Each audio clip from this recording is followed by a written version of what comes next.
Malta's European Odyssey, navigating rough seas. Thanks for making it here so early. We're going to be discussing today on this panel the challenges that operators face in Europe. If we look at 2023, I see a very challenging socio-economic and political environment. Russia's invasion to Ukraine continued, and so continued its significant implications in Europe, including the energy crisis and the rising prices. COVID pandemic recovery also continued, but quite unevenly in different countries, which highlighted social inequalities. Also, the rise of populist and nationalist movements actually underlined the rising discontent of population with high inflation, rising cost of living, and also decreasing consumer spending power. It is against this background that the industry has been operating this year. George, let's start from you. How has this current environment, general environment in Europe, impacted the performance of the gaming industry? We've seen and we've heard quite many years on the road that it's a very resilient industry. It survives everything, including economic downturns. Is this reputation still valid, or are you seeing starting some cracks showing? Yeah, I think you're right, Olga. I see a lot of the same trends that you're talking about, especially in the Scandinavian countries, that people are really scared. The inflation has gone up a lot and the currency has weakened, together with all the problems we have in the world at the moment. But surprisingly, it seems like our industry, or at least the numbers that we see in the data, stands up quite well against that. So we've actually seen a small growth also in the Scandinavian countries, but also throughout Europe, actually. So I think at the end of the day, iGaming and gambling content and entertainment is really important to people. So I think that's going to stay high up on the agenda to keep also when the wallet shrinks a bit, so to speak. Right. Thank you, George. Well, the general environment seems to be challenging but managing, it seems. Joseph, how do you see within this the regulatory environment in Europe? Has you seeing it becoming more and more progressively challenging and complex as well? What in the past year are the trends and the approaches of the very regulations has taken that you've seen and you possibly struggled with this year? One of the main things that we've been seeing in recent 2 years is the increase in reporting requirements. And we're literally meaning that almost daily by the hour. So this is something which is becoming a bit absurd. And the issue behind that is the technical approach that one would need to take. You need, obviously, technical people. You need bandwidth to handle multiple markets. I mean, if I had to take Entain in itself is obviously spread throughout the globe. All markets in Europe. And that obviously requires a lot of focus, a lot of resources, a lot of technical expertise. And then you start seeing absurd issues whereby your timestamp, for example, is not matching the regulator's timestamp. So we're really getting into the nitty-gritties, which is not necessarily compliance or regulation anymore. It's more like, data, and it's all about BI and analytics. But beyond that, there's also, this is not to mention the RG requirements, the intrusiveness that operators are now being asked to get into. And that, I think it's obviously getting a bit tougher and tougher. And there's a sense of exhaustion, if you like, as well. I think at least within the compliance world. Right. That sounds quite tough and on the brink almost, it sounds like. David, what about the B2B providers? Are the regulators as tough on B2B providers these days? I think that when it comes to B2B providers, regulators tend to be a little bit more, let's say, flexible. Most of the times we see the operator facing the regulatory frameworks, but on our side, we have the technical requirements that we have to comply with. Obviously, technical requirements varies from one regulation to the other, and I've been a very strong promoter to try to consolidate this requirement, so it will be much more easier for us to transition from one license or from one regulations to the other. I think one of the struggles that we've seen right now with the various regulations is that every once in a while somebody wants to invent the wheel, and then you need to figure out how to adjust. So what we try to do is to try to look at the lowest denominator, right? We're trying to find out what is the one thing that would fit all, and we move from there. That's our way to try to struggle with these sort of issues. But I do agree. I mean, those increasing requirement needs to be consolidated across all regulations. Right. So the regulatory requirement is also very complex, especially in international arena. But I'm seeing also another side of this complexity story. At least when you have regulations, you know what you need to comply with. Not always, but at least the hope is that when you do have the regulations, you know what you have to comply with. There is another side of the story that when there is complete regulatory uncertainty, and I've seen it mainly, or maybe specifically, when the new jurisdictions tries to introduce new regulations. And during this period, which everybody hopes is kind of manageable and short, but very often it lasts very long time. It's very unpredictable, both with regard to what rules will come post-regulation, but also what operators have to do while waiting for these rules to come into being. Abby, how do you deal with this regulatory uncertainty? Because at the same time, while you're waiting, you need to adjust. The business has to continue running, and yet you should not prejudice the future potential of licensing application in this upcoming jurisdiction. How do you deal with that? Yeah, it's incredibly difficult. And because no regulator tries to implement it in the same way, you end up with a really unsure environment where operators will take two standpoints. And obviously to help with channelization, the more customers you can get before the regulation comes in makes the market more sustainable for you. So you end up with an environment where people on different risk appetites, some people might go harder into the market because you can take the customers in, and other people may step back to stay in a good actor position with the regulator. And that doesn't help anyone. The transitional period and the regulation for it and understanding how to channel those customers in is key to the regulation itself. If we can't get the customers into a safe and sustainable and commercially fair environment upon the regulation being introduced, the regulation in itself will fail.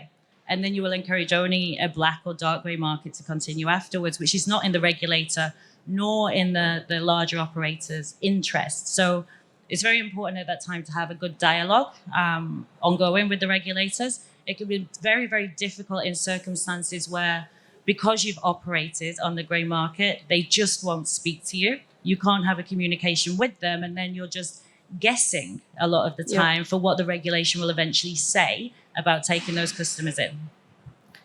That sounds like a very difficult job. And the sea to navigate, we're talking about navigating rough sea. George, getting back to you on the next point. So in this environment, with a lot of complexity, more and more regulation, tougher and tougher rules, where does it leave the business? How can you focus at the same time when it looks like all attention goes to compliance and to regulation? How can you maintain focus on the business itself, on the customer experience, on growing the business, and on innovation? Yeah, I see Abby laughing a bit because she's been with me in those meetings. Because otherwise we'll all cry, so that's why we laugh. When I start talking about shit, all we do is compliance, and can we do some innovation and some Here cool things for the player at the end of the day? Isn't that what it's all about? So, of course, it is tiresome sometimes, but yeah, you just have to fight it out. And sort of adding on to what Abby was just saying, the biggest problem is that we spend so much time figuring out what the regulator actually means at the end of the day, and it needs to go down to the details. So to me, that is the fundamental problem, that we don't have anyone usually on the regulatory side that will sort of decide at the end of the day that we can speak to and saying, okay, this is how our RGA form looks like. This is how our deposit flow looks like. Is it okay from your point of view? They just won't answer us then. So that leads us into endless discussions of what could the regulator mean, and sort of spending a lot of time into sort of details that we just want to get right at the end of the day. So if we were just to be clearer and better in the industry of what is expected, that usually happens after a few years where things sort of settle down. But during that transition period, introducing of new or changes in the legislation, that's where the biggest problem is, where we spend loads of energy and time. Right, so a lot of difficulties in figuring out what the regulator wants and make the compliance less painful. David, as a provider to the industry, how do you make regulation management for your clients less painful? I mean, you win the clients by solving clients' problems. How important it is to offer the product to the clients that makes their life easier from this perspective? Well, my distinguished colleague, if you allow me to disagree with your position, I think one of the things that the way that we've conducted ourselves is try to actually develop these negotiations with regulators. And I see Carl here. I mentioned it to the MGA. When you have a regulator that you're able to communicate with and you engage with, as you understand the business. So it's not only regulation. You understand that this is an industry that develops the economy, and when you can manage a discussion with them, then you get clarity on some of these issues. Now, I agree. Not all regulators do that, but some do. And what we try to do is to try to engage with this negotiation, try to understand what are the requirements ahead of time. And in most times, what we do is that we try to adjust the, let's say, the higher scale of the technology or the development or the requirements that we see in other regulators in territories or operators or regulations that we have not yet seen them. So we're kind of one step ahead every time that we go into a market, because we have the wide range of, let's say, if it's limitation or other responsible gambling requirements or reporting tools that are already set in place, and we just need to flip them on a switch, and then we're ready to go. As I said before, sometimes people want to invent the wheel, right? And that's where we struggle, right? These are the areas where we find it a little bit more complicated, but it's an obstacle, not a blocker. Okay. So what I hear is that having a regulator who understands the business, who understands what's required, is key. So let's turn to the regulator now.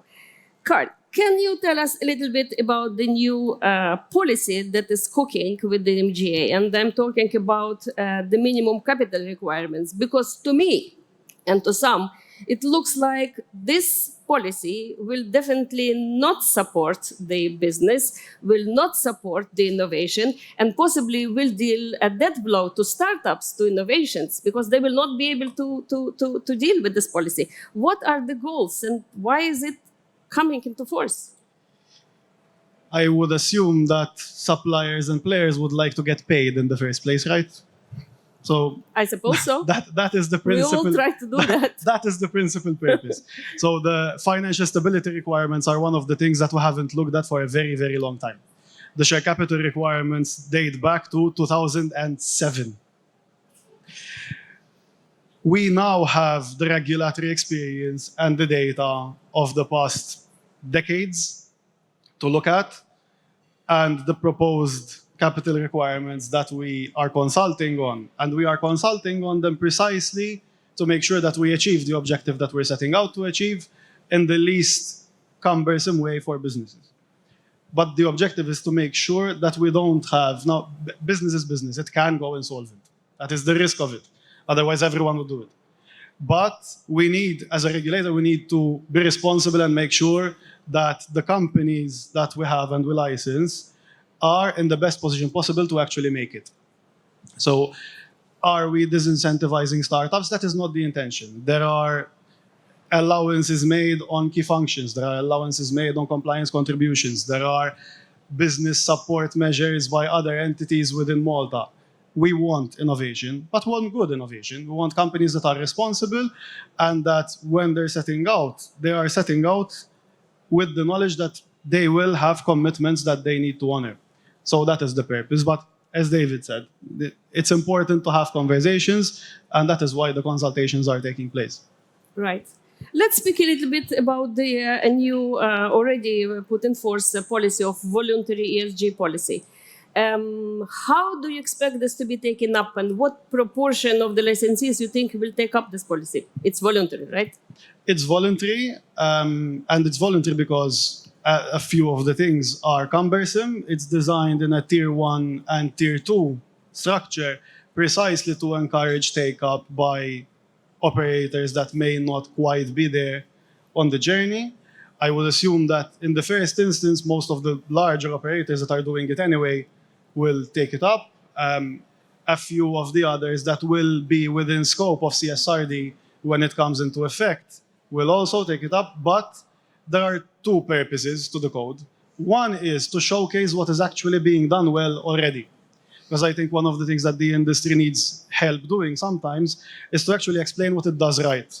In our consultations, we had a number of operators whose first reaction was, no, I mean, ESG is a bit too out there for me at the moment. I need to focus on the business. I need to focus on compliance. I need to focus on life or death situations. And then when we started asking about how they do this, how they do that, yes, of course, we do that. So the measures are there, you're just not reporting them. So one is showcasing what is done right already. The other is to set out a roadmap on how you can continuously improve. This is a journey. It's a journey for everyone. It's a journey for us as an organization because we will also be reporting on the parts that are obviously applicable to us. We're not going to report on RRG measures, but it is a path. And I think having guidance on how to get there is always good. Okay, thank you. So there will be no reporting on RNG matters. Let's discuss one other policy that James also mentioned in his speech this morning, the affordability checks, the financial checks that UK is going to call them now. In some countries, it's already in force, take Sweden and some others. In some countries, they already, this rule's being revamped, like the UK. Abby, I would like to know your view. How do you perceive these checks? First of all, how easy are these checks to comply with? And do you think, because these checks become more and more progressively strict, and I would say intrusive, preemptive, are these checks still reasonable? What the regulators want to see? Are they still reasonable, or are they becoming overboard, disproportionate to the goals that they want to achieve?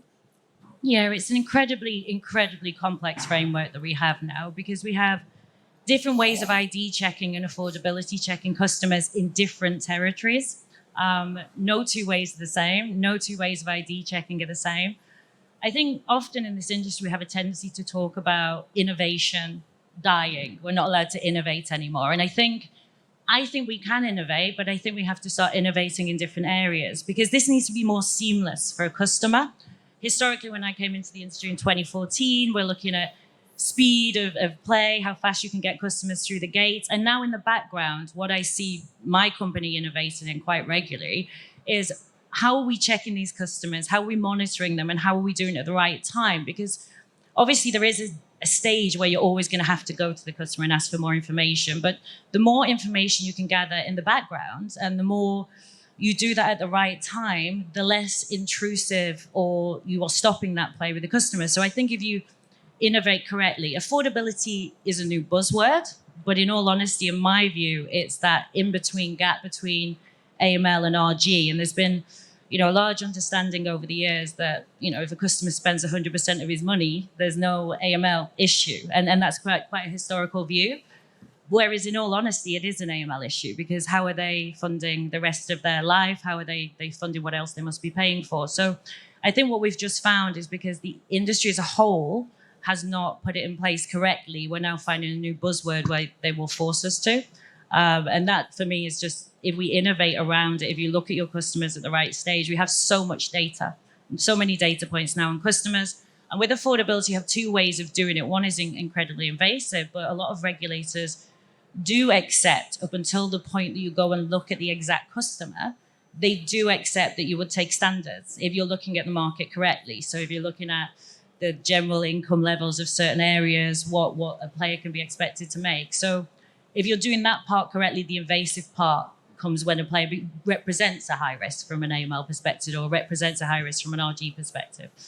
So for me, as long as we lean into it and we innovate around it, it won't be the big barrier we're all seeing. It will be like we did with the GDPR. Everyone thought it would be the death of the industry when it came in. And in all honesty, the tools and the supporting businesses we have around the industry nowadays that help is never the big issue you think it's going to be. Right. Joseph, do you agree with this view that there is convergence between AML and this particular RG issues? I do, but I want to take a bit of a different angle. I think the issue mainly with RG is not necessarily the level of depth, because we are almost getting used to it now as a collective sector. I think it's the lack of standards out there in terms of what is enough. And that is, I think, where regulators need to find a common balance. If you had to look at AML, there are other bodies which are driving the agenda, right? You've got the Moneyval of the swell, you've got the FATF, which trickles down to countries, and those are replicated into policies and implementing procedures. When it comes to RG, there is that lack of guidance in terms of what is enough. And it feels to me that at times regulators are somewhat in a competition with one another in terms of which is the most rigorous, which is the most intrusive at times as well, to the point that certain regulators are actually banning almost bonuses, advertising, and the way you can interact with players. And I think that's a risk in itself for players, because what's going to happen then? Well, you get the big players pulling out from these markets because they're no longer viable, and guess what's going to happen next? So I think it's a bit of a tricky situation there as well. Carl, is Malta going to go the same way and put some affordability, financial checks? And before you start, another question, please. Now that it's public that you're stepping down and there will be a new CEO soon in a few months, can we expect, or shall we expect, a change on overall direction of the MGA? Can I start with affordability? Sure. I think part of the discussion is, and there's a reason why regulators can never agree on this, because things like affordability are very political in nature, because it also depends very much on how liberal or not the country is as a whole. Because the level of intrusiveness on a person's use of their personal funds, take the US versus Europe, it's a completely different ballgame, how they look at it. I think Malta is relatively liberal on that front, and I think we have enough. So Abby mentioned it, the intersection between AML and the things on RG that are already there, the use of data points, markers of harm. I think a lot of it is already there. It's just a different word. You're making sure that the player is using their own money, and if there are data sets that indicate that the person might be at risk or exhibiting signs of addiction, you intervene. Does it mean that there can be no improvement? Of course there is. As in everything else, as with ESG, it's a journey. But I really don't see us going down the super intrusive route, because I don't think it makes sense. And again, as David and George said, this is also a business. And sustainability in the wider sense of the term means that we need to treat it as a business and as entertainment, which it ultimately is. As to changes in direction, I don't think so. And I don't think so because last I checked, the government and the board were very happy with what we're doing at the MGA. And the MGA is not the CEO. The MGA is many, many, many people, many of whom are smarter than I am, and many of whom are much more relevant to the direction of the MGA as a whole. My role is to empower that more than anything else. So I wouldn't really expect that the MGA is going to change direction or style just because I'm stepping down in January. Okay, great to hear answers to both questions. Thank you. We have very little time left. As a last round of questions, I would like to ask everyone to let the audience know what will be your focus for the next year. And if you want to make a suggestion to the current CEO, or maybe the future CEO is in the audience today, to the future CEO, what would it be to make life of proper, well-regulated, good players in this country easier from the regulatory perspective? Abby, let's start with you. So in regards to direction of the industry, James covered it well in his introductory speech. I think that there will be more consolidation. There will be large M&A activity going on, and that's inevitable with the barriers of markets getting quite high and quite expensive, that it gets that way. From my side, with the MGA, I'm really happy with you guys. I think they're a fantastic regulator. So if they carry on in the way that Carl's done so far, I wouldn't recommend any changes. Great. Joseph? So my focus will be mainly to link up with the newcomers of the business. So we've seen a lot of acquisitions at Entain, so Poland, Netherlands, and some other interesting markets. So obviously we need to integrate those players from a compliance point of view. It's not always easy when you adopt a centralized approach, obviously, but obviously that is the fun of it as well, from the other hand. From what Malta and the MGA can do in general is maintain the ecosystem, that Malta has created and the support that it gives and its open door policy. I think that's primary, and I'm sure, I'm very confident that it will endure. But I think also there needs to be a bit of a more addressing of the skills gap, especially in the compliance field. I think that is sort of somewhat felt. Obviously, the more we need compliance, the more we need relevant and expertise. So I think if I had to put one wish, that would be it. Thank you. George? Yeah, the focus will be new markets, new brand, really expansion. I think as a general input to the situation of regulation, I think I'm worried that the US is going to take over Europe when it comes to innovation, especially because, as we heard, it's a different ball game there when it comes to liberal. It's not McDonald's fault that I eat too much. It's not Smirnoff's fault that I drink too much. It's not the gamblers' company's problem that someone gambles too much. We have to take some sort of individual responsibility also in Europe.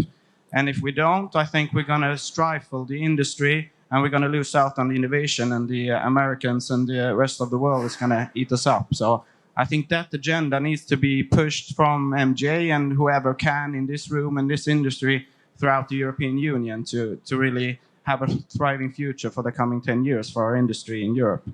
Thank you. David?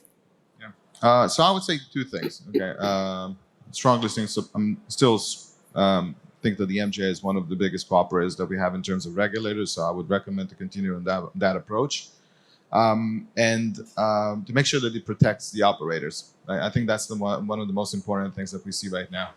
If we stick to that route, that will ensure the sustainability of the MJ. That's the first thing. And I think that the second thing will be to, for the regulator or any regulator, to take a more of a risk-based approach. We talk about the responsible gambling and the MJ and AML tools that everybody are trying to implement and trying to figure out. And before we said that rules and regulation needs to be clearer, I actually think that it needs to be less clearer here and to give a little bit more flexibility to the operators and to the providers to make their own decision. If they make wise decision and they implement them correctly, this is something that could actually contribute to the development of these tools, as opposed to setting strict rules and then sticking to them and nobody actually understanding how to follow them. Right. So it looks like even though there are quite a lot of challenges around, but it's not all doom and gloom. And there is a positive future for the industry going forward and future for the industry in Malta.